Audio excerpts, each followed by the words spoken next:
Hello दोस्तों, कैसे हैं आप। आज की कहानी का नाम है थकावट। श्रेया जैसे ही घर में प्रवेश करती है, देखा हॉल में उसको दोनों ननंद सासू माँ सरिता जी के साथ ठहाके लगा रही थी। आ गई तुम्हें सुबह कहा था ना घर जल्दी आ जाना, फिर कहाँ अटक गई थी। देखो तुम्हारी ननंद घर आई। अरे माँ, ऑफिस में पार्टियाँ होती रहती हैं, वही कहीं चाय नाश्ता कर रही होगी। भाभी क्यों भाभी, ताने कसते लहजे में दिया बोली। जिस तरीके से सरिता जी बातें बोलती थी, उन्हें देख दोनों बेटियां भी भाभी पर उसी तरह ताने कसती रहती। नहीं दीदी, अभी क्लोजिंग का टाइम है, काफ़ी सारी फाइलें तैयार करनी होती है, बस उसी में देर हो गई। मगर मम्मी जी, आपने बताया नहीं था कि दीदी लोग आने वाले हैं। अरे इसमें बताने की कौन सी बात है, ये मेरी बेटियों का घर है, उनका पूरा हक बनता है। दिया रिंकी दोनों का मन किया तो आ गई। बेचारी तो बोल रही थी भाभी घर में नहीं है, आप परेशान हो जाओगी। मगर मैंने कहा अपने घर में आने के लिए किसी की परमिशन लेने की ज़रूरत नहीं, आराम से आ सकती हो। आखिर ये तुम्हारी माँ का घर है और इस पर पहला अधिकार तुम दोनों बेटियों का। और तुम हर बार यहाँ क्यों भूल जाती हो मेरे सामने और मेरे बाद में। इस घर की जिम्मेदारी तुम्हारी है। घर में बहन बेटियां या फिर कोई मेहमान आए, सब तुम्हें ही संभालना। नौकरी करने की इजाज़त दी है, इसका मतलब ये नहीं घर परिवार की जिम्मेदारियों से मुक्त कर दिया तुम्हें। अब जाओ, जाकर काम करो। जी मम्मी जी, बिल्कुल सही का पहला अधिकार आप लोगों का ही है। अच्छा, मैं भी चाय नाश्ते का इंतज़ाम करती हूँ। हाँ, सिर्फ चाय नाश्ते में नहीं टरकाना है, खाने की तैयारी करो। मुझे अच्छे से पता है तुम्हें इसमें भी तकलीफ होगी, मुझे भी रसोई में लगना पड़ेगा। रुको माँ, अब मैं आपके आराम करने का समय है। घर में बहू आ गई है, कब तक यूं ही रसोई में काम करती रहोगी। दिया रिंकी दोनों एक साथ बोल पड़ी। कहती तो तुम ठीक हो, एक काम करो बहू, तुम सिर्फ कढ़ी चावल मटर पनीर सूखी सब्जी गोभी आलू, बच्चों को पनीर के पराठे, मेरे लिए रोटियां, मीठ में कुछ अच्छा सा और सलाद बनाना मत भूलना।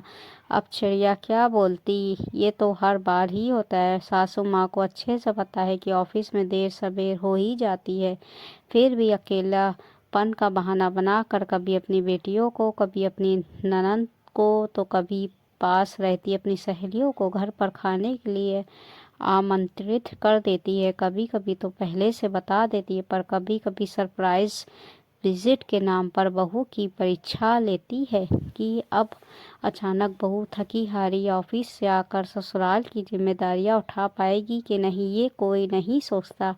क्या करती, शादी को 8 महीने हुए हैं। एक बार श्रेया की माँ ने उससे कहा था, सास जैसा कहे वैसा करना, उसकी हर बात मानना। वह तुम्हें नौकरी की इजाज़त दे रही है, तुम उनकी हर बात को अपने सर माथे लगाना। क्या हुआ जो थोड़ा खाना बनाना पड़े, अगले दिन आराम कर लेना। बेचारी शेरिया माँ के कहे अनुसार हर काम करती रही, मगर आराम उसे कभी नहीं मिला। और तो और कोई काम वाली भी नहीं लगाती। कहती है तुम दोनों दिन भर ऑफिस में रहते हो, आखिर गंदगी करने वाला है ही कौन। इसलिए जब समय मिले झाड़ू पोछा कर लेना, रात में बर्तन धोकर सोना।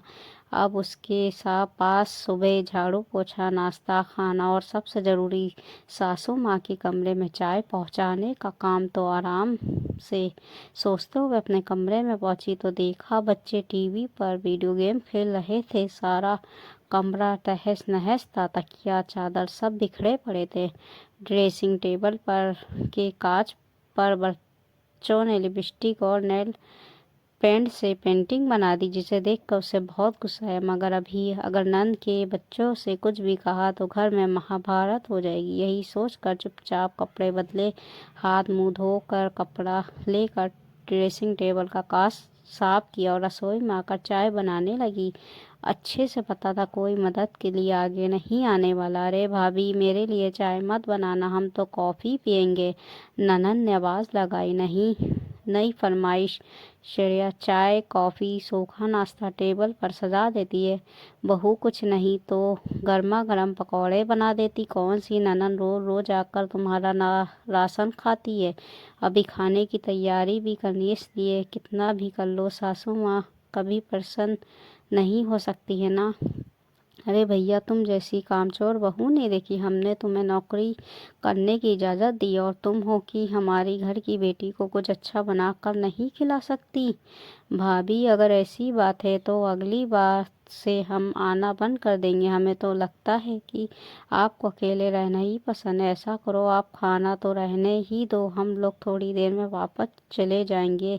बड़ी ननंद थोड़े रौब से बोली। अरे दीदी, आप लोग आए हैं और जाने की बात कर रहे हैं। देखा तो भाई राघव ऑफिस से लौट कर आया था और अपनी बहन की बात सुन बोल पड़ा। अरे नहीं भैया, हम तो मजाक कर रहे थे। आखिर ननंद भाभी का रिश्ता ही मस्ती मजाक का होता है। थोड़ा बहुत भाभी को तंग कर लिया तो कौन सी बड़ी बात हो गई। खिसियाते हुए रिंकी ने बात को पलटते हुए कहा, ताकि कहीं भाई को ऐसा न लगे उसकी पत्नी पर तंज कसे जा रहे हैं। सबकी हंसी मजाक सुन श्रेया रसोई में लौट जाती है। कुछ देर बाद राघव उसके पास आया और बोला, क्या बात है, तुम्हारा मुंह क्यों उतरा हुआ है? कोई बात है तो बताओ। कुछ भी हो, नहीं तो नहीं। देखो, तुम मुझे बताओगी नहीं तो मुझे पता कैसे चलेगा? और आज तो तुम्हारी मीटिंग थी ना, कुछ हुआ है ऑफिस में? राघव ने इतने प्यार से पूछा तो श्रेया बोली, देखिए, मुझे ऑफिस जाने से पहले फिर लौट कर घर के काम करने से कोई एतराज़ नहीं। छुट्टी वाले दिन भी रसोई में काम करने से परहेज नहीं, मगर अचानक आए मेहमान मुझे परेशान कर देते। अब देखिए, कढ़ी चावल सब्जी पराठे मीठा सभी कुछ तैयार करने में कितना वक्त लगेगा। फिर सारी रसोई भी समेटनी होती है। कल फिर ऑफिस है, मैं भी थक जाती हूँ, मगर मुझे अच्छे से पता है मैं पराए घर से आई हूँ और ये उनका घर है। वो जो चाहे वो करे, मैं उन्हें कुछ बोलने वाली कौन होती हूँ। श्रेया की बात सुन राघव को सारा माजरा समझ में आया।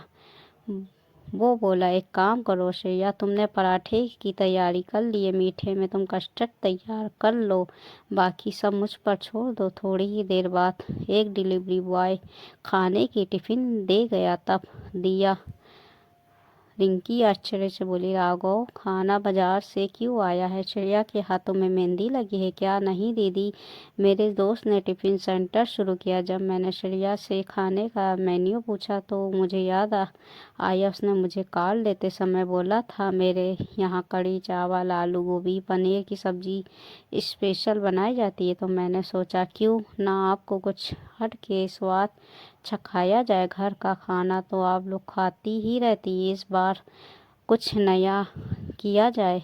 बस मैंने झट से फ़ोन किया, फटाफट उसने ये सब भेज दिया। चलिए हम सब मिलकर खाते हैं। तब तक श्रेया पनीर के पराठे बच्चों को परोस देती। राघव के सामने दोनों बहनें आगे कुछ नहीं कह पाई, मगर सरिता जी तमा कर अपने कमरे में चली गई। तब चिड़िया पास आकर बोली, आपने ये क्या किया? मैं अब सब बना ही रही थी, लगता है मम्मी जी नाराज़ हो गई। अरे ऐसा कुछ नहीं है, मैं अभी उन्हें लेकर आता हूँ। वाह, बोल राघव उनके कमरे में चला गया। उसे देखते ही सरिता जी गुस्से से बोली, राघव, तू जोरू का गुलाम हो गया है, उसकी बातें सुनने लगा है। उसके कहने पर तूने हम लोगों के लिए टिफ़िन मंगवाया है। क्या हुआ जो महारानी थोड़ा सा खाना बना देगी? हम घर वाले ही है ना, कोई मेहमान तो नहीं। आखिर हमने उसे नौकरी करने की इजाज़त दी है, घर तो उसे संभालना ही पड़ेगा। माँ, नौकरी तो मैं भी करता हूँ, मगर घर में क्या हो रहा है ये तो मेरी जिम्मेदारी नहीं। लेकिन अब लगता है हर मर्द को ये देखना चाहिए कि उसके पीछे घर में क्या हो रहा है। जब श्रेया को नौकरी करने के लिए इजाज़त है तो मेरी तरह उसे भी घर के काम नहीं करने चाहिए, मगर वो तो बराबर कर रही है। माँ, आप ऐसे ही मनमानी करती रहीं, एक दिन आपकी उसकी हिम्मत भी जवाब दे जाएगी। वैसे भी देख रहा हूँ आजकल दीदी लोग अचानक ही आ जाती हैं। आपको क्या लगता है उसको समझ में नहीं आता? अभी तो वो लिहाज में चुपचाप आप लोगों की मनमानी सहन कर रही है। कल को बोलना शुरू किया तो मुझे लगता है आपको खाना टिफ़िन सेंटर से ही खाना मंगवाना पड़ेगा। इसलिए कहता हूँ सुधर जाओ, यूँ बहू की परीक्षा लेना बंद करो। फिर माँ सरिता जी का हाथ पकड़ कर बोला, माना वो दूसरे घर से आई है मगर अब वो भी इस घर का हिस्सा है मम्मी। आप उसे जितना प्यार अपनापन देंगी उससे दुगना वो आपको लौटाएगी। बस एक ही रिक्वेस्ट है, आप उसकी मदद नहीं करना चाहती मत कीजिए, मगर उसे परेशान करने के नए नए बहाने ढूंढना बंद कीजिए। मैंने देखा है श्रेया ऑफिस से कितनी भी थकी यारी आई हो रसोई में काम करती है, उसके बाद देर रात जाकर प्रोजेक्ट पूरा करती है, फिर सुबह जल्दी उठकर चाय नाश्ता खाना और कुछ काम ही निपटा कर जाती है।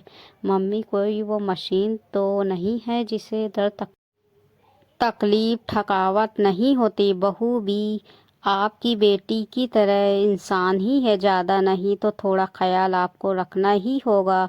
सही का बेटा, मैं तुम सब भाई बहनों के लिए एक अच्छी माँ तो बन गई मगर अपनी बहू के लिए अच्छी सास नहीं बन पाई। चलो अभी भी देर नहीं हुई है, जो भी गलती हुई उसका सुधार तो कर ही सकती हूँ। ये कोई मेरे आराम करने का समय नहीं है, बल्कि मुझ पर दोहरी जिम्मेदारी है। बहू को घर के तौर तरीके सिखाने, साथ में उसका पूरा सहयोग भी करना है, जैसे मैं अपने बच्चों का किया करती हूँ। बोल सरिता जी कमरे से बाहर आई, श्रेया से बोली, सारा खाना टेबल पर लगा दो, हम सब मिलकर खाएंगे। और बेटा, कल से नाश्ता बनाने में मैं तुम्हारी मदद करूंगी और सोच रही हूँ एक काम वाली रख लूँ ताकि तुम्हारी मदद हो सके। मेरे मिलनसार व्यवहार के कारण मेहमान कुछ ज़्यादा ही आते। मुस्कुरा कर बोली। सब मिलकर खाना खाने में व्यस्त हो गए। इधर श्रेया सोच रही थी कि देर आए दुरुस्त आए, कम से कम अपनी बात रखने से मुश्किल का हल तो मिल गया। दोस्तों, ये थी हिंदी कहानियाँ। हिंदी कहानियाँ पसंद हो आपको तो हिंदी कहानियों को लाइक शेयर सब ज़रूर कर दीजिएगा। कल फिर मिलेंगे एक नई हिंदी कहानियों के साथ। तब तक के दुआओं में याद रखिएगा। अल्लाह हाफिज़।